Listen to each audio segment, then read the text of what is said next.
Assalamualaikum warahmatullahi wabarakatuh. Kembali lagi di channel Radio Horor. Untuk kisah kali ini ada sebuah cerita yang diambil dari Kaskus dari tulisannya Al Kreatif. Dan untuk kisah yang akan saya bawakan kali ini yaitu sebuah kisah yang berjudul Arwah Penasaran Itu Membutuhkanku. Dan sebelum kita lanjut ke ceritanya, tekan dulu tombol like video ini dan jangan lupa tekan juga tombol subscribe channel ini. Dan nyalakan juga lonceng notifikasinya agar tidak ketinggalan cerita-cerita lainnya dari channel ini. Dan buat teman-teman yang pengen membaca langsung ceritanya, nanti silahkan saja kunjungi linknya yang nanti akan saya sertakan di kolom deskripsi. Dan seperti apa untuk kisah kali ini? Langsung saja kita masuk ke ceritanya.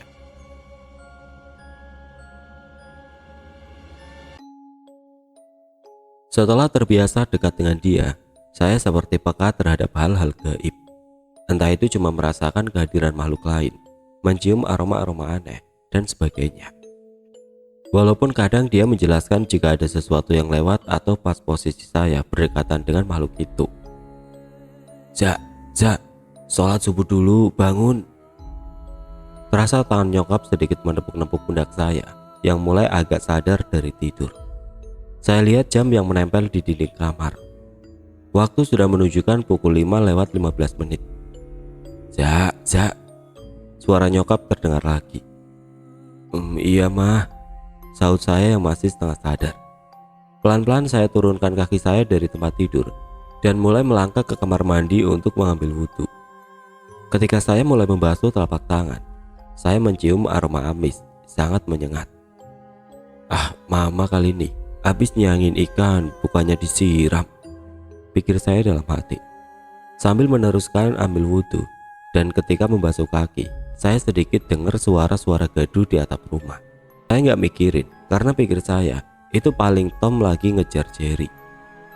Setelah selesai sholat, mata saya agak segeran dan mulai menyeduh secangkir kopi biar agak semangat.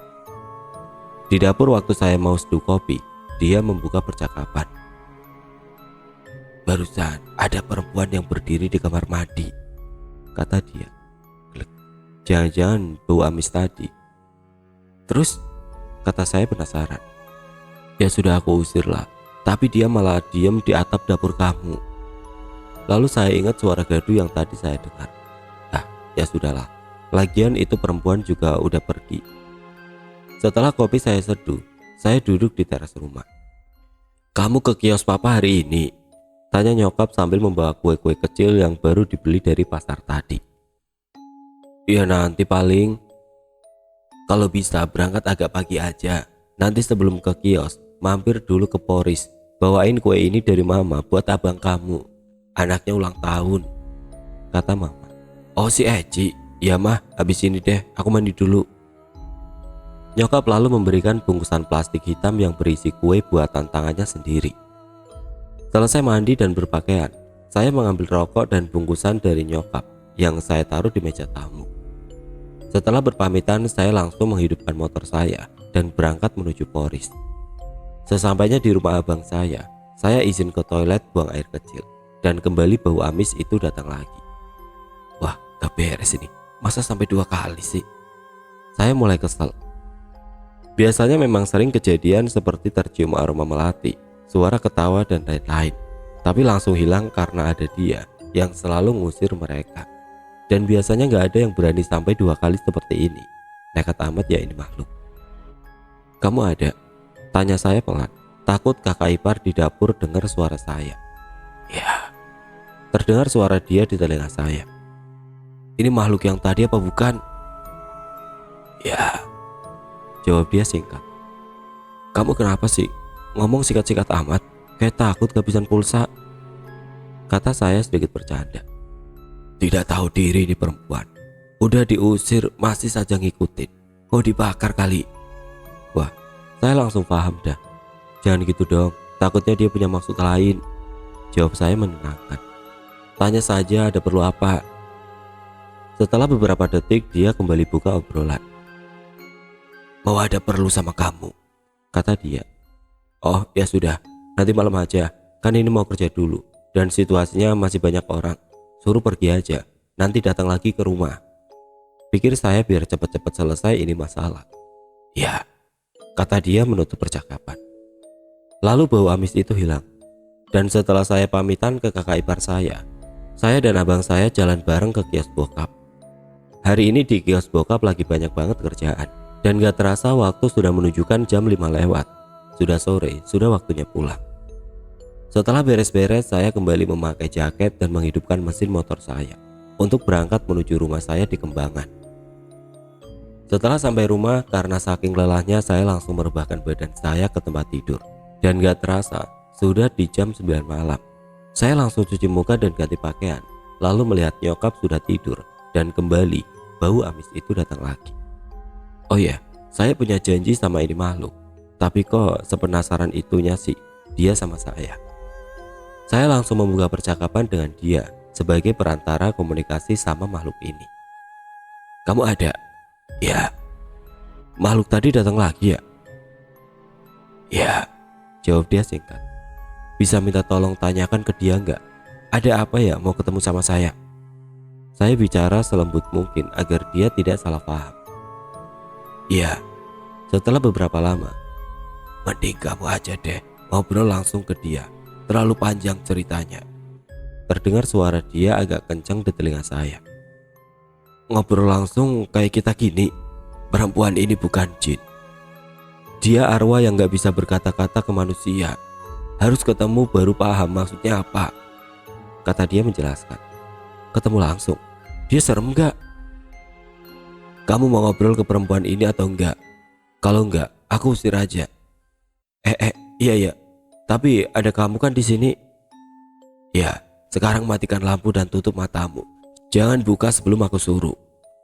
Setiap kejadian harus saya ingat-ingat betul, karena terlalu banyak perbincangan. Jadi yang saya tulis adalah garis besarnya aja. Sebenarnya percakapan ini agak panjang kan.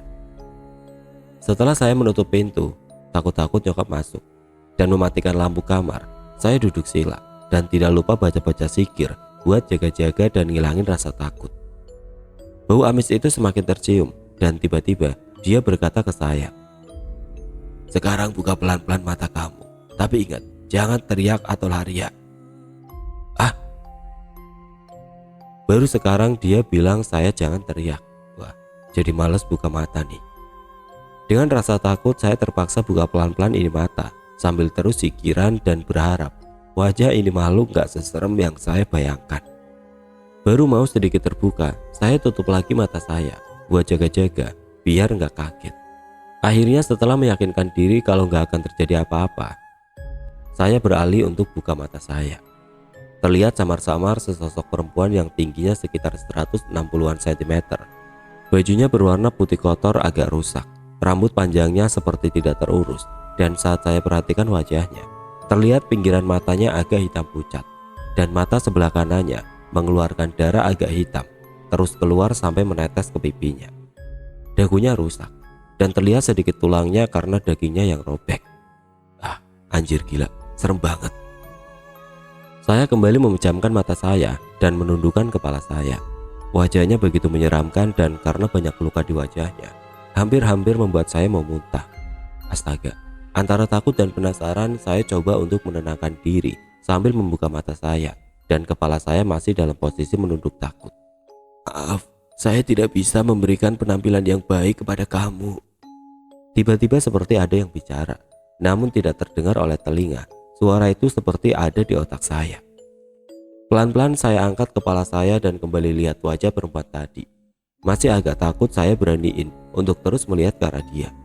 Awal-awal saya nggak lihat langsung matanya. Kadang saya lihat rambutnya, pundaknya, pokoknya bagian-bagian yang mendekati wajah aja. Karena masih belum berani fokus ke wajahnya. Sekali lagi maaf, nama saya Maya. Bukan nama sebenarnya, saya samarkan. Saya melihat kamu dekat dengan dia. Maksudnya jin perempuan yang dari alas roban. Dan saya pikir dia bisa bantu saya untuk berkomunikasi dengan kamu. Loh kok waktu terdengar suara itu di pikiran saya, mulut perempuan ini gak bergerak sama sekali. Lalu suara dia terdengar di telinga saya. Dalam dunia mereka, percakapan secara langsung seperti kita hampir tidak mungkin. Namun mereka bisa memasuki pikiran kamu dan bicara lewat situ. Dia menjelaskan.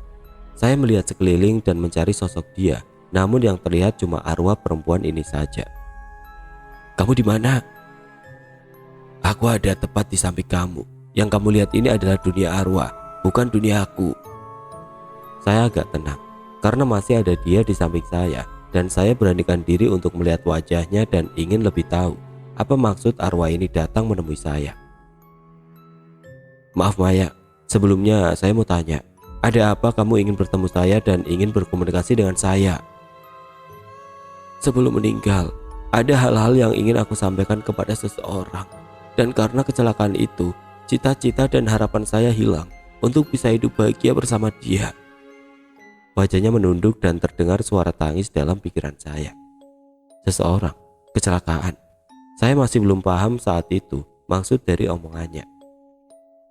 Arwah perempuan ini terus bercerita ke saya dengan detail waktu, peristiwa dan rencana pernikahannya dengan kekasihnya. Ternyata Maya ini baru lulus kuliah di salah satu kampus di Jakarta. Dia mengenal seorang pria, sebut saja namanya Randy. Mereka pacaran sudah sejak semester awal, dan dari hubungan mereka melahirkan dunia baru bagi Maya.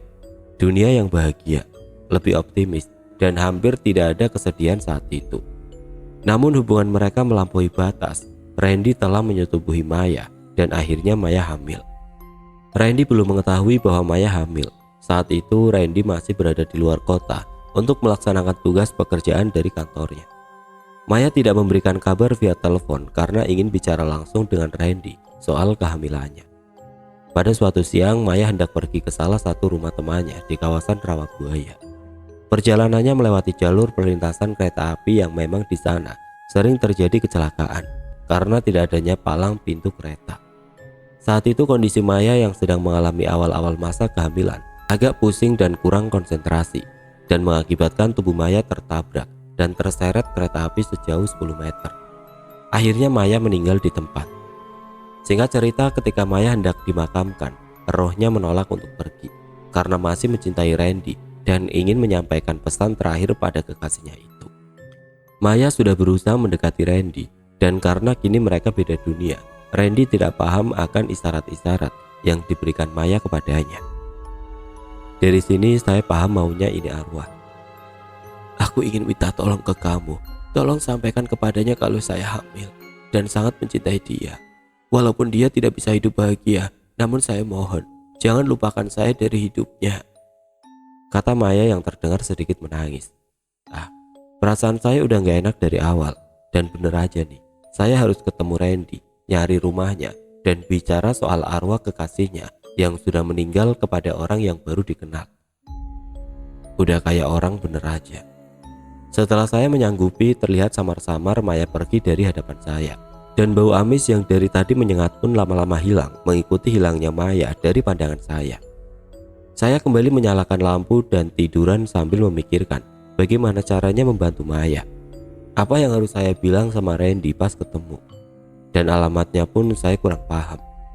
Walaupun tadi Maya sudah menyebutkan alamat rumah Randy yang berada di kawasan Cempaka Putih, tetap saja saya harus tanya-tanya lagi di sana. Hari Minggu ini niatnya saya mau main biliar sama anak-anak. Tapi karena sudah janji dengan Maya, akhirnya saya memutuskan untuk coba bantu cari Randy. Karena iseng, saya ajak Parman sepupu saya. Sebelum saya ajak, saya jelaskan dulu semuanya ke dia soal Maya yang ingin dibantu saya. Awalnya Parman ragu, karena gak enak juga kondisi Randy saat ini juga pasti masih berduka atas meninggalnya Maya kekasihnya. Dan ditambah jika dia tahu kalau Maya meninggal dalam kondisi hamil. Setelah saya bujuk si Parman, akhirnya dia mau membantu saya mencari Randy. Kami sepakat untuk berangkat habis asar. Setelah sholat asar, saya langsung ke rumah Parman dan nampak Parman sudah siap memakai sweater merahnya. Ayolah, biar gak terlalu malam juga pulangnya. Iya, jangan lama-lama juga ya, kata Parman. Dan ketika kami mau jalan, tiba-tiba bau amis itu datang lagi. Lu nyium gak? Nyium apaan? Tanya Parman. Oh, enggak jadi. Saya yakin cuma saya aja yang nyium bau amis ini. Dan kalau saya ceritain, takut Parman mengurungkan niatnya juga buat bantu cari Randy. Jalan begitu senggang, mungkin karena hari Minggu dan banyak orang yang istirahat di rumah ketimbang keluyuran di hari libur. Saya melewati rute Grogol, Roxy, Harmoni, Pasar Baru, Senen, dan baru ke Cempaka Putih. Sesampainya di alamat yang diberikan ke saya sudah tiba di lingkungan tempat tinggal Randy. "Maaf bang, mau tanya, tahu rumahnya Randy nggak?" tanya saya kepada salah satu tukang parkir minimarket. Soalnya patokan dari rumah Randy nggak jauh dari minimarket di kawasan itu. Daripada ribet-ribet, saya tanya aja ke tukang parkir, masa dia nggak tahu. "Randy mana nih? Ada Randy yang agak tinggi rambutnya panjang atau Randy yang rambutnya pendek?" Waduh, yang mana ya? "Yang belum lama pacarnya meninggal bang." Langsung saja saya jawab begitu. Soalnya tukang parkirnya masih pantaran saya. Dan kalau doi kenal Randy, pasti dia temennya Randy juga. Analisa saya simpel. "Oh itu mah yang rambutnya pendek. Rumahnya udah deket dari sini. Ini ada gang." Sambil nunjuk gang di samping minimarket. "Abang lurus saja, ketemu warung, sebelah kanan rumahnya," kata dia memberi petunjuk. "Oke bang, makasih ya." Lalu saya pergi menuju tempat yang dimaksud. Itu orang aneh amat ya, kasih ciri-ciri kok rambut. Gimana kalau rambutnya dibotakin? Atau dia habis cukuran? Kata Parman. Saya nggak menghiraukan karena masih canggung. Jika nanti ketemu Randy, saya masih berpikir kata-kata apa yang harus saya keluarin pertama-tama. Dan bagaimana reaksi Randy nantinya. Setelah tiba di sebuah warung, saya melihat ke sebelah kanan jalan. Ada rumah sederhana berwarna krim muda dan ada seorang ibu yang lagi ngobrol dengan tetangganya. Setelah mematikan motor, saya turun dan menghampiri ibu-ibu itu. "Permisi bu, apa benar ini rumah Randy?" tanya saya. "Iya benar," kata salah satu ibu yang lagi pegang sapu lidi. "Ada perlu apa ya?" "Oh enggak bu, mau ada perlu aja sebentar. Saya temannya dari Cengkareng," jawab saya seadanya buat ngilangin rasa curiga ibu itu. "Tunggu sebentar ya, ibu panggilin," lanjut dia. "Udah ya bu, aku balik rumah dulu," kata ibu yang satu lagi berpamitan. "Iya Jeng." "Randy, Ren, ini ada teman kamu," terdengar si ibu memanggil Randy dari dalam rumah. "Siapa bu?" terdengar suara seorang pria dari dalam. "Teman kamu dari Cengkareng katanya, gak tahu ibu juga baru lihat." Lalu pria itu terlihat keluar menemui saya. "Maaf, ini beneran dengan Mas Randy?" tanya saya membuka obrolan. "Iya bener mas, ada perlu apa ya?" "Alhamdulillah, akhirnya ketemu juga. Perkenalkan nama saya Reza, dan ini sepupu saya Parman," kata saya sambil menjulurkan tangan kanan saya. Terlihat senyuman kecil dan anggukan kepala dari Randy. Dari wajahnya kayaknya doi masih keturunan Padang, hidung mancung, kulit putih, dan logat bicara yang khas. Dengan menggunakan celana panjang levis dan kaos hitam bertuliskan Nike. Nampak juga jam tangan yang melingkar di pergelangan tangan kirinya. Kayaknya mau pergi nih orang, rapi bener, pikir saya dalam hati. "Oh iya, silakan duduk mas," kata Randy. Parman mencolek tangan saya, memberi isyarat untuk segera membicarakan inti kedatangan kami. Dan aroma amis kembali tercium oleh saya, sangat menyengat. Masih agak ragu dan bingung untuk menyampaikan kebenaran soal Maya ke Randy. Gak tahu harus mulai dari mana. Dengan sedikit menarik nafas dalam, saya lanjutkan perbincangan. "Sebelumnya, saya mohon maaf banget Mas Randy. Ada yang ingin saya sampaikan. Terlepas nanti Mas Randy percaya atau tidak, saya mulai memberanikan diri untuk bicara soal Maya. Beberapa hari lalu, saya mengalami kejadian aneh. Ada sosok arwah perempuan yang datang menemui saya. Mas Randy kenal dengan Maya." Sebelum pembicaraan berlanjut, saya ingin memastikan bahwa Randy yang dimaksud arwah Maya. Tiba-tiba wajah Randy menegang, matanya terus menatap saya dan terlihat wajahnya menampakkan kesedihan luar biasa. Perlahan namun pasti, saya melihat air mata keluar dari kedua mata Randy. Parman mencolek saya dan saya hiraukan karena antara bingung harus bagaimana dan kata-kata apa yang harus saya keluarin buat menyampaikan pesan Maya. "Ini diminum dulu, kan jauh-jauh naik motor takut haus," terdengar suara ibu Randy yang datang membawa 3 gelas air berwarna hijau. Feeling saya pasti marjan rasa melon. "Oh, kamu kenapa Ren? Ini ada apa mas?" Wajah ibu Randy menatap ke arah saya dan Parman. Begini bu." Saya lalu menceritakan semua kejadian itu kepada ibu dan Randy yang masih menunduk dan berusaha melawan tangis. "Ya Allah, itu benar mas?" tanya ibu Randy kepada saya. "Iya bu, dan saya diberikan alamat Randy melalui pesan yang disampaikan Maya kepada saya," kata saya menjelaskan. "Semenjak ayahnya meninggal, Mayalah yang membuat Randy kembali semangat untuk kuliah dan akhirnya kerja. Ibu juga sudah menyiapkan rencana pernikahan buat mereka, kata ibu Randy sambil mengusap air matanya yang sedikit menetes. Bisa tolong pertemukan saya dengan Maya, Mas? Tiba-tiba Randy yang dari tadi diam dan menunduk berkata, dan seolah pertanyaannya memukul dada saya. Waduh, apalagi nih? Kenapa jadi ribet gini sih? Saya harus gimana? Dan sekalipun bisa, apa Randy kuat melihat kondisi Maya sekarang? Apa bisa, Mas? Tolong bantu anak saya, Mas. Kasihan dia. Suara ibu Randy terdengar memelas ke saya. Maaf sebelumnya, Mas. Saya bukan paranormal. Saya benar-benar gak ngerti bagaimana caranya, kata saya memberi pengertian. Tiba-tiba suara dia terdengar. Aku bisa bantu kalau kamu mau, kata dia. Ya Tuhan, jadi berbelit-belit gini sih. Begini saja, saya minta waktu sampai besok ya, Mas. Saya harap Mas Randy sabar. Saya akan berusaha sebisa saya untuk membantu Mas Randy. Sebenarnya saya minta waktu bukan karena ingin menyiapkan ritual-ritual khusus atau apa. Lebih tepatnya buat persiapan mental Randy saja, agar selama menunggu besok minimal dia sudah mempersiapkan diri agar enggak terlalu shock. Tolong ya, Mas, kalau memang Allah enggak mau saya bersatu dengan Maya, tapi setidaknya saya bisa bertemu dengan Maya sekali lagi dalam hidup saya, kata Randy, dan terlihat tangan ibu Randy mengusap kepala Randy. Pemandangan yang belum pernah saya lihat, kondisi yang enggak pernah terpikirkan dari niat awal, datang, kasih tahu Maya hamil dan pulang, selesai. Tapi ternyata jadi seribet ini. Saya melihat jam sudah menunjukkan pukul 7 malam dan waktunya saya berpamitan. Setelah saya meminta nomor HP Randy dan izin untuk pulang, tangan ibu Randy memegang tangan saya. Tolong ya, Mas, tolong anak saya, kata ibu Randy. Baik Bu, saya pasti bantu. Saya pamit ya, assalamualaikum. Saya langsung cabut meninggalkan rumah Randy. Gak kuat lama-lama lihat muka sedih kedua orang itu. Terus gimana, Za? Tanya Parman dalam perjalanan. Tahu Man, yang penting gue mau istirahat dulu lah. Kakak tega juga kan lama-lama lihat mereka. Apalagi lihat mukanya Randy, gak tega banget. Parah ya, kalau gue gak tahu dah bakal gimana. Abis ditinggal bokap, dapet cewek udah sempet move on, malah makin parah endingnya, kata Parman. Tuhan pasti punya maksud, jawab saya singkat.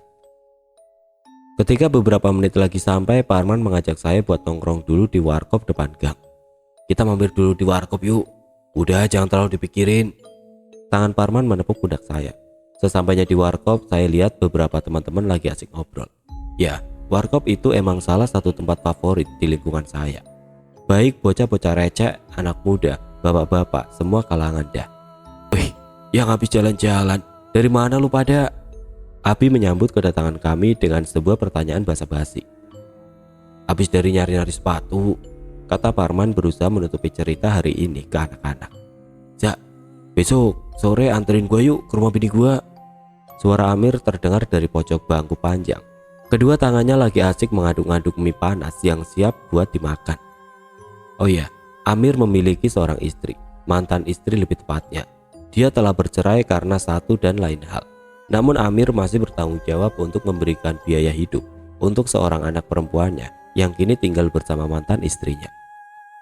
Wah, kagak bisa kayaknya Mir, ada urusan penting besok, jawab saya sambil menghidupkan sebatang rokok. Sama gua aja Mir, gua juga sekalian mau ke pasar Ipli nyari-nyari sepatu. Parman menyela pembicaraan saya. Ya udah, besok sore ya Man. Gue cabut dulu ya, capek banget nih, kata saya ke mereka sambil menghidupkan motor. Sesampainya di rumah, saya menyeduh kopi yang tadi belum sempat saya pesan waktu di warkop. Sambil duduk di teras rumah, saya ngebayangin kejadian tadi, wajah Randy, nyokap Randy, dan besok bakal kayak gimana jadinya. Kamu ada? Saya coba membuka obrolan dengan dia. Iya Sa, kenapa? Besok gimana cara kamu pertemukan Randy sama Maya? Apa sama kayak waktu kemarin malam? Ya, tapi sebaiknya kamu jelaskan dulu kondisi wajah Maya ke Randy sebelum dia bertemu. Takutnya Randy tidak kuat nanti. Ya juga sih, tapi emang kalau manusia ingin bertemu sama arwah, semudah itu caranya? Ya tidaklah. Bagi manusia normal, kondisi pertemuan mereka dengan dunia arwah harus memenuhi syarat dan kondisi tertentu. Tapi bagi aku, itu sangat mudah. Berarti besok malam aku suruh Randy kesini aja ya? Terserah kamu, kata dia menutup obrolan. Ah, ada-ada aja nih. Kenapa harus gua sih? Gak terasa udah 3 batang rokok habis dan kopi pun sudah tinggal ampasnya saja. Ya, tidur. Besok pagi anterin mama ke Polres ya. Sekalian kamu ke kios papa. Terdengar suara nyokap dari dalam rumah. Iya mah, ini juga belum isa. Sebentar lagi. Setelah memasukkan gelas kosong bekas kopi ke dapur, saya langsung ambil wudhu untuk melaksanakan sholat isya. Dan lagi-lagi aroma amis itu datang lagi. Ya Tuhan, apalagi sih ini? Saya coba buat tidak memperdulikan dan melanjutkan berwudhu. Selesai sholat, saya baringkan badan saya yang sudah berasa lelah. Akhirnya bisa lempengin badan. Belum sempat pejamin mata, bau amis itu datang lagi. Perempuan ini mau ketemu dan bilang terima kasih. Udah menyampaikan pesan ke Randy. Tiba-tiba suara dia terdengar di telinga saya. Waduh, jangan ketemu deh. Iya, bilang aja sama-sama. Besok Randy mau ketemu untuk terakhir kalinya. Jawab saya yang masih takut buat ketemu arwah Maya dengan kondisi seperti kemarin. Perlahan bau amis itu hilang dari penciuman saya. Dan karena rasa lelah, akhirnya saya pun tertidur. Keesokan paginya seperti biasa saya bersiap untuk ke kios bokap. Mama udah siap, kata saya ke nyokap. Iya, sebentar lagi, siapin baju dulu. Mama mau nginep emang? Iya, paling besok sore pulang. Ntar biar abang kamu yang antar mama pulang. Oh iya, nanti malam mungkin ada temen yang mau nginep mah. Terserah, yang penting jangan macem-macem ya. Nyokap mengingatkan saya. Setelah siap, saya pun menyalakan motor saya dan berangkat ke Polres untuk mengantarkan nyokap dulu. Habis itu langsung ke kios bokap. Waktu menunjukkan pukul setengah 12 siang dan setelah beres-beres saya langsung pergi ke rumah makan Padang yang berada di samping kios. Nasi sama ayam bakar ya dah.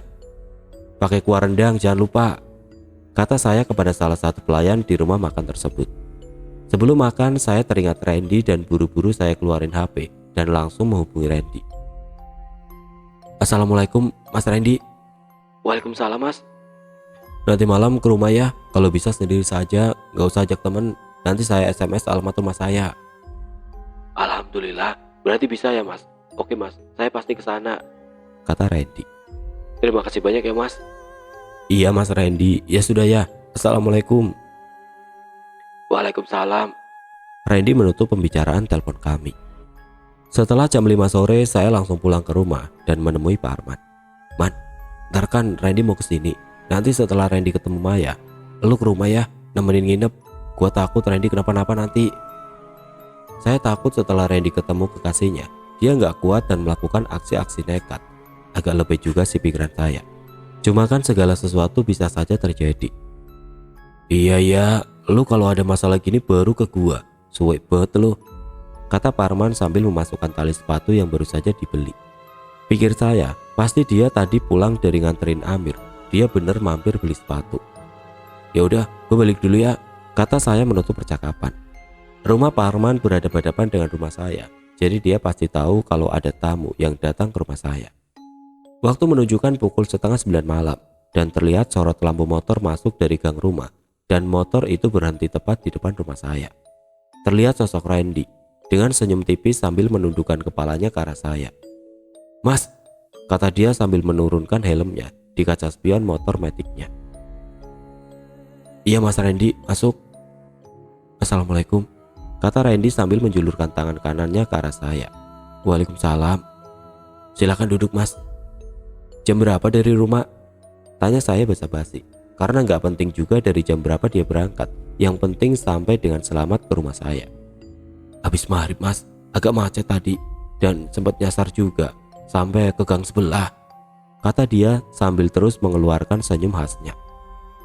Anak yang sopan dan baik, kasihan banget dapat cobaan kayak gini, pikir saya. Loh kok bisa nyasar? Baru pertama kali ya ke daerah sini. Oh ya, mau ngopi Mas Randy? Kata saya yang memberikan 3 pertanyaan sekaligus ke Randy dan cuma berharap Randy menjawab pertanyaan yang terakhir aja. Oh, boleh Mas kalau tidak merepotkan, jawab Randy. Ya, baru pertama kali kesini, jadi agak bingung juga. Makanya sempat nyasar juga tadi. Ternyata dia jawab juga 3 pertanyaan saya. Kamu lolos anak muda. Setelah membuatkan kopi dan menaruhnya di meja yang memisahkan tempat duduk kami, saya berusaha ngobrol pada inti pembicaraan. Gimana Mas Randy? Sebelumnya saya mau menjelaskan ke Mas tentang cara saya mempertemukan Mas Randy dengan Maya. Dan saya juga ingin kasih tahu soal penampilan Maya yang sekarang ada di dunia arwah. Saya harap Mas Randy bisa mempersiapkan diri. Iya Mas. Saya dibantu oleh pendamping saya untuk bisa membuat Mas Randy bertemu dan bicara dengan Maya. Nah, yang harus Mas Randy ingat adalah Maya sekarang adalah arwah, tidak bisa disentuh apalagi dipeluk. Saya berusaha ngerti kondisi Mas Randy dan Maya, tapi ini tolong diingat ya, jangan sampai lupa. Iya Mas Reza. Lalu kondisi Maya yang sekarang jauh beda dari yang Mas Randy kenal. Kondisi arwah yang Mas lihat nanti adalah kondisi terakhir dia sebelum meninggal. Jadi, kata saya agak ragu memberi penjelasan soal wajah Maya saat ini. Jadi wajahnya agak sedikit hancur, kata saya yang berusaha menguatkan mulut untuk bicara apa adanya. Terlihat air mata Randy menetes. Semakin dia berusaha untuk menahan diri agar tidak menangis, semakin banyak air mata yang keluar dari matanya. Saya berusaha menenangkan sambil memegang pundaknya. Sabar Mas, banyak-banyak istighfar. Tuhan punya rencana lain yang lebih baik buat Mas Randy, kata saya yang berusaha menenangkan Randy. Saya sayang banget sama dia Mas. Seandainya saya tidak hilaf, dia nggak mungkin hamil dan pasti sekarang masih hidup. Terlihat Randy menyesali perbuatannya kepada Maya. Ya sudah Mas, ini kan sudah terjadi. Mas mau guling-gulingan juga nggak akan bisa waktu kembali. Sekarang gimana caranya Mas bisa menjalani hidup ke depannya? Banyak-banyak kirim doa aja buat Maya. Udah kayak orang bener nih. Habis saya bingung harus bilang apa ke Randy. Perlahan Randy sudah bisa mengontrol diri. Dia menghidupkan sebatang rokok dan meminum kopi yang tadi saya buat. Kalau Mas Randy udah siap, kita bisa mulai Mas buat panggil Maya. Malam itu kondisi agak sepi. Nampak sesekali Randy menghisap rokoknya dalam-dalam, seakan memaksa hatinya untuk berdamai dengan keadaan. Pasti menyakitkan kehilangan kekasih yang kita cintai secara mendadak. Terlebih ada jabang bayi dalam kandungan Maya. Hujan mulai turun seperti malu-malu. Makin serem aja ini suasana, kataku dalam hati. Bagaimana Mas Randy? Sudah siap untuk bertemu Maya? Saya mengulang pertanyaan saya. Sebelum Randy selesai menjawab, tiba-tiba Parman berlari menghampiri kami. Ada Mas Randy. Dari kapan Mas? Kata Parman sambil mengucek-ucek rambutnya yang agak basah terkena hujan. Baru Mas, kata Randy sambil mengangkat badannya dan menjulurkan tangan kanannya. Helmnya masukin aja Mas, nanti basah lo, Parman mengingatkan. Oh iya, sampai lupa. Randy berlari ke arah di mana motornya diparkir. Ketika jarak Randy agak jauh, Parman menghampiriku. Dia udah ketemu pacarnya. Saya hanya menjawab dengan menggelengkan kepala karena melihat Randy sudah duduk lagi di kursi dan menaruh helmnya di kolong kursinya. Sorry nih, saya tinggal dulu ya Mas Randy. Mau ke warkop dulu sebentar, nanti kesini lagi, kata Parman sambil melirik ke arah saya. Siap Mas, nggak bawa payung, kata Randy. Enggak kok, deket itu, depan gang. Parman lalu berlari sambil sedikit menundukkan kepala dan pundak yang agak dinaikkan. Mungkin berharap nggak kena hujan atau apa. Setelah memastikan rokoknya sudah hampir habis, Randy melanjutkan percakapan dengan saya. Saya siap Mas, bisa kita mulai sekarang, kata Randy. Ya sudah, silakan masuk ke dalam Mas. Saya menuju kamar saya. Pintu yang terbuat dari kayu dengan cat biru muda dan stiker-stiker gak jelas menghiasi pintu kamar saya. Randy mengikuti saya ke dalam kamar. Duduk di bawah ya Mas, kata saya sambil menggelar karpet merah yang saya simpan di samping lemari pakaian. Saya lalu menutup dan mengunci pintu depan. Terlihat motor metik Randy sudah basah diguyur hujan. Lalu saya berjalan kembali ke kamar. Nanti lampu akan saya matikan. Mas Randy tolong langsung menutup mata dan jangan dibuka sebelum saya suruh ya. Randy mengangguk tanda mengerti. Lalu lampu saya matikan dan saya duduk bersila di sebelah kiri Randy. Saya mulai percakapan dengan dia. Kamu ada? Iya Sa. Di sini sudah ada Randy yang sudah siap bertemu Maya. Tolong pertemukan mereka dan lindungi kami dari makhluk lainnya, kata saya pelan. Randy mungkin bingung saya bicara dengan siapa, tapi masa bodoh lah. Saya harus fokus dan mempersiapkan diri juga untuk kedatangan Maya. Tiba-tiba aroma amis itu mulai terasa. Semakin lama semakin menyengat. Bulu kuduk saya mulai merinding. Walaupun sudah pernah bertemu Maya secara langsung, namun tetap saja saya masih agak takut bercampur rasa penasaran. Bakal kayak gimana jadinya nanti. Sekarang buka mata kalian. Suara dia terdengar memecah keheningan. Silakan buka matanya pelan-pelan ya mas, kata saya sambil menyentuh paha Randy memberi isyarat. Saya lalu membuka mata saya pelan-pelan sambil menundukkan kepala karena masih agak takut. Wah, Maya, terdengar Randy teriak sambil menangis. Menangis sekencang-kencangnya. Waduh, bisa bangunin tetangga nih. Antara kesal, kaget, takut.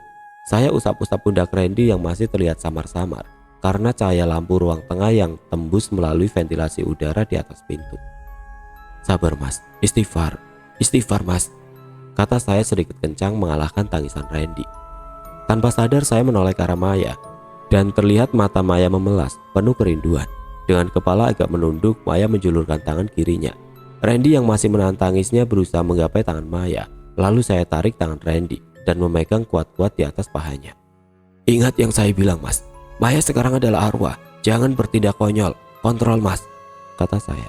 Setelah beberapa menit dalam situasi yang kacau, Randy mulai bisa menahan diri. Ingat tujuan mas Randy ketemu Maya, hanya untuk berpamitan kan? Maaf mas, terdengar suara penyesalan dari mulut Randy. Tiba-tiba ada suara Maya yang tanpa permisi masuk ke dalam pikiran saya dan Randy. Kak, waktu kamu di luar kota, aku belum bilang ke kamu kalau aku hamil kak. Maafin aku Mai, kalau seandainya aku menjaga kamu tanpa melakukan perbuatan itu, mungkin ini gak bakal terjadi. Suara Randy terdengar masih menahan tangisnya. Ini bukan salah kamu kak, sudah jadi kehendak Tuhan, kita harus berpisah. Semoga kakak bahagia bersama pasangan kakak nantinya. Belum selesai suara itu berkata, Randy kembali menangis sekencang-kencangnya. Buset ini anak ya, bisa pada datang ini warga. Saya berusaha kembali menenangkan Randy. Mas, mohon pelan-pelan mas, kontrol, takutnya banyak orang dengar nanti, kata saya memberi pengertian. Randy mulai kembali mengontrol dirinya. Aku izin pamit ya kak, jaga diri kamu. Salam untuk ibu, kata Maya melanjutkan. Maya, aku benar-benar minta maaf. Harusnya aku yang mati bukan kamu, rengek Randy. Sudah kak, waktu aku tidak banyak. Kakak tidak salah. Mas Reza, terima kasih sudah bisa mempertemukan saya dengan kekasih saya. Semoga Tuhan membalas kebaikan Mas Reza, kata Maya. Selamat tinggal kak Randy. Semoga kita bisa bertemu lagi. Maya menutup obrolan malam itu. Perlahan-lahan aroma amis yang menyengat tadi hilang dan bayang-bayang Maya mulai tidak terlihat. Saya bangun dan menyalakan lagi lampu kamar saya, menatap Randy yang dengan posisi sujud sambil menangis.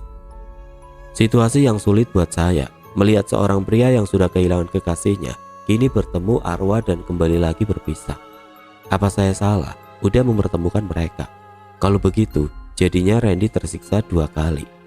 Dulu ditinggal jasad Maya dan sekarang arwah Maya. Gak tahulah. Saya menyalakan rokok dan duduk di samping Randy. Pelan-pelan Randy mulai membangunkan badannya dan duduk dari posisi sujudnya tadi. Maafin saya mas, saya gak bisa kontrol tadi, kata Randy sambil mengusap air matanya. Gak apa-apa mas Randy, saya ngerti banget ke perasaan mas Randy tadi. Kirimin doa saja yang tulus kepada Maya, biarkan dia tenang di sana. Kalau mas Randy gak bisa ikhlas, Maya pun gak akan tenang di sana. Iya mas, mungkin besok saya mau ke makamnya Maya. Memang di mana makamnya? Tanya saya. Di daerah Kedoya mas, gak jauh juga dari sini. Kalau begitu saya izin pamit mas. Terima kasih banyak untuk semuanya. Saya tidak. Sebelum Randy sempat menyelesaikan kalimatnya, saya langsung potong buat menahannya. Jangan mas, istirahat saja dulu di sini. Nanti Pak Arman juga saya sudah minta untuk menemani kita di sini. Dan kebetulan kan makamnya Maya dekat dari sini, kata saya berusaha membujuk Randy. Tapi mas, takut ngerepotkan nantinya, kata Randy bingung. Mas, gak ngompol kan kalau tidur? Kata saya berusaha mencairkan suasana. Ya enggak lah mas, kata Randy yang kembali mengeluarkan senyum khasnya. Saya senang dia udah mulai bisa tertawa lagi. Kita ke depan aja yuk, takutnya kopi udah jadi ager tuh. Mas Reza bisa aja. Kami kembali ngobrol di teras rumah. Nampak hujan sudah reda dan tersisa aroma khas tanah yang habis diguyur hujan. Tidak berapa lama nampak Parman dari kejauhan bersama seseorang bertubuh agak tinggi dan gemuk. Ternyata itu Amir. Woi, sorry agak lama, si Amir nih ngajakin ngerokok sisa, kata Parman yang jaraknya masih 5 meteran dari posisi duduk saya. Enak aja lu tuh yang ngajakin gua awalnya, sampai sono minta traktir, kampret. Amir sedikit mendorong Parman yang tubuhnya lebih kecil dari dia. Sedikit dorongan dari Amir sama dengan diseruduk kerbau bagi Parman. Maka Parman pun hampir terjatuh dan sebelah tangannya refleks memegang pohon palem kecil yang berada dekat rumah saya. Melihat kejadian itu, saya dan Randy tertawa terbahak-bahak. Senang rasanya menertawakan derita orang lain. Oh, ada tamu. Amir menjulurkan tangan kanannya.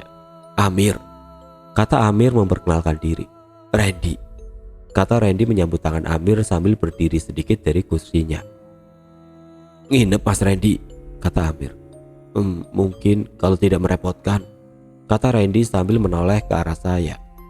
Wah, nggak apa-apa di sini mah. Sebelum nyokapnya Reza pindah ke sini, rumah ini tadinya base camp anak-anak dan sampai sekarang pun masih sering nongkrong di situ, kata Amir sambil menunjuk sebuah balai di bawah pohon jambu, tepat di sebelah kanan rumah saya. Iya Mas Randy, nginep aja. Ngapain juga? Pulang malam-malam, mana habis hujan, jalan licin, Parman menambahkan sambil memberi pukulan pelan ke pundak Amir. Suwe lu Amir, hampir aja jatuh gua. Amir terlihat ketawa-ketawa kecil sambil masuk ke dalam rumah saya dan ngambil botol air dari dalam rumah. Ya, teman-teman saya emang begitu. Udah saya anggap keluarga sendiri. Hampir tiap malam kalau tidak di warkop, pasti nongkrong di teras rumah saya. Nyokap saya pun seneng karena tidak sepi katanya kalau malam. Parman lalu mengeluarkan satu pack kartu remi. Udah main aja yuk daripada iseng. Ayo Mas, main iseng aja, gak pakai uang kok. Bisa kan? Tanya saya. Bisalah, kata Randy sambil tersenyum. Mungkin Parman sudah cerita ke Amir soal Randy, makanya mereka berdua datang buat temenin Randy yang masih hancur ditinggal Maya. Terlihat Parman menyeret karpet yang tadi saya gelar di kamar dan membawanya ke ruang tamu depan TV. Di sini aja ya, tanya Parman. Di dapur aja lu, kata Amir membantu merapikan karpet yang dibawa Parman. Suwe lu, masa gue main kartu sama ember? Lagi-lagi Randy tertawa melihat tingkah mereka berdua. Kocok lu, kata Amir kepada Parman. Iya. Randy terlihat sangat menikmati permainan dan tidak terasa waktu sudah menunjukkan jam 3 pagi. Mata saya udah mulai terasa ngantuk. Gua tidur duluan ya, kata saya ke mereka. Ya udah, lagian udah jam 3. Mas Randy kalau mau tidur di kasur gak apa-apa, di kamar saya aja. Gak apa-apa, saya sama anak-anak mah di sini. Enggak Mas, gak apa-apa, di sini aja bareng-bareng. Numpang ke toilet ya Mas, kata Randy. Oh iya Mas, ya elah pakai izin. Siap Mas, kata Randy sambil berjalan ke toilet. Lalu kami bertiga merapikan karpet dan sudah terlihat seperti berantakan sekali. Kulit kacang, putungan rokok yang terjatuh dari asbak karena sudah terlalu penuh, gelas-gelas bekas minum, ngeres banget dah. Amir mengambil sapu dan mulai menyapu semua yang berada di atas karpet. Terlihat Parman keluar dari kamar saya sambil membawa beberapa bantal dan guling. Saya lalu mengambil bed cover sebagai tatakan untuk lapisan di atas karpet. Terlihat Randy yang berjalan dari arah dapur. Gue duluan ya, kata saya sambil merebahkan badan yang terasa pegel-pegel. Gak apa-apa tidur di sini Mas Randy, di kamar Mas Reza aja, kata Amir kepada Randy. Gak apa-apa kok Mas. Motor gak apa-apa ya Mas di depan situ. Oh selalu aja, di sini mah aman, jawab Parman yang sedang mengunci pintu depan. Terdengar suara mereka bertiga masih ngobrol-ngobrol ringan sebelum tidur. Namun saya tetap memejamkan mata karena memang sudah ngantuk berat. Akhirnya setelah beberapa lama saya pun pulas. Sinar matahari menyorot mata saya dari sela-sela jendela. Saya lihat jam dinding sudah menunjukkan pukul 9 waktu Indonesia Barat. Saya celingak-celinguk mencari 3 orang yang semalam tidur bersama saya. Suara Parman, Amir dan Randy terdengar berada di teras rumah. Saya keluar untuk ngecek keberadaan mereka. Mereka sedang asik merokok dan berbincang-bincang. Di meja juga sudah lengkap dengan kopi 4 gelas, kue pancong, dan martabak kecil yang sudah sisa 1. Oh, sudah bangun Mas Reza, kata Randy sambil tersenyum. Kebluk banget dibangunin, kopi tuh, kata Amir. Ngantuk banget gue semalam, ntar gue cuci muka dulu. Selesai cuci muka, saya kembali ke depan untuk ngobrol-ngobrol lagi. Si Randy udah cerita, Za. Katanya habis ini minta diantar ke makam ceweknya, kata Amir. Ya udah Mir, gak apa-apa Mas Randy, tanya saya sambil menyalakan sebatang rokok. Gak apa-apa Mas, saya yang terima kasih udah banyak dibantu. Ntar aja jam 10-an, ngopi dulu aja, kata Parman. Kami pun kembali membicarakan hal-hal yang gak penting pada percakapan berikutnya. Saya bersyukur banget ada Mas Reza yang punya kebisaan bantu saya. Kebisaan apa? Saya gak bisa apa-apa Mas kalau gak ada bantuan dari yang lain, kata saya. Maksudnya Mas? Kata Randy penasaran. Si Reza itu didemenin jin Mas, kata Amir. Amir pun menceritakan semua kepada Randy soal dia. Saya gak tanggepin karena selain masih ngantuk, gak masalah juga kalau Randy tahu. Oh, tolong sampaikan terima kasih saya ke pendamping Mas Reza ya, kata Randy. Iya Mas, nanti saya sampaikan, kata saya yang ngerasa kalau dia ada di samping saya sambil senyum-senyum. Udah mau jam 10, kita siap-siap yuk, gue balik dulu ya, mau mandi sama salinan baju, kata Amir. Mas Randy mandi dulu aja. Iya Mas, nanti habis dari makam saya langsung pulang kali. Setelah siap, saya menghidupkan motor saya. Amir berboncengan dengan Parman dan Randy juga sudah siap di atas motornya. Kami pun berangkat ke TPU di daerah Kedoya. Sesampainya di sana, Randy membeli bunga dan air mawar 4 bungkus pada penjual bunga di pintu masuk pemakaman. Randy jalan paling depan karena cuma dia yang tahu letak persis makamnya Maya. Langkah Randy terhenti pada sebuah nisan hitam yang terbuat dari marmer. Pada nisan itu tertulis nama Maya. Tidak salah lagi, inilah makam Maya. Randy pun berjongkok di samping makam Maya. Kami mengikuti Randy mengelilingi makam Maya. Tolong dipimpin Mas, Randy meminta ke saya. Pimpin doa, gimana caranya? Karena belum mengerti, pertama saya kirim Fatihah kepada Rasul terlebih dahulu, pada sahabatnya, dan baru kirim Fatihah ke Maya. Setelah selesai, Randy lalu membagikan keempat bungkusan bunga tadi. Terlihat air mata Randy kembali menetes setelah menaburkan bunga.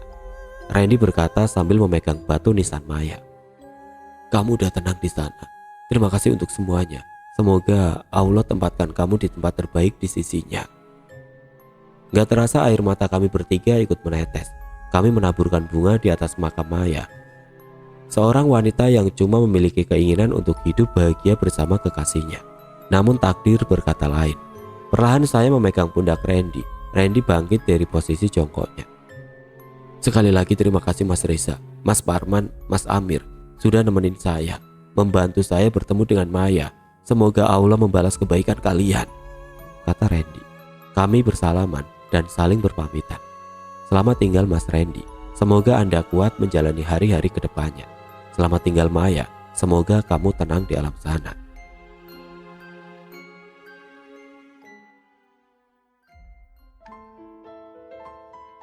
Dan sekian untuk kisah kali ini. Bagaimana menurut kalian tentang kisah ini? Tulis komentar kalian di kolom komentar. Dan buat teman-teman yang baru bergabung, jangan lupa untuk like, komen, share, serta subscribe channel ini. Dan nantikan kisah-kisah horor berikutnya tetap di channel Radio Horor.